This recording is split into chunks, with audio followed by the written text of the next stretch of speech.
Hi everyone, I am Ujjwal and you are watching Digitwise. In this video, I am going to show you how to remove the ChatGPT keyboard shortcut on PC or desktop. So if you don't use ChatGPT keyboard shortcut or you keep opening ChatGPT by accident, you can remove the assigned shortcut key completely. After removing it, the shortcut will no longer launch the ChatGPT chat bar and you will still able to open ChatGPT normally from the app or menu bar whenever you need. So to remove it, first open ChatGPT app and then click on the ChatGPT at the menu bar.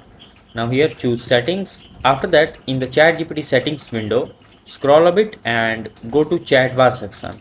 Now here you can see a section called ChatGPT shortcut, and right to it you can see the chat bar shortcut key that you have set earlier. To remove it completely, all you just need to click on this cross icon, and that's it. You can see the shortcut will now gone. So if this video helps you in any way, then do like it and subscribe to the channel.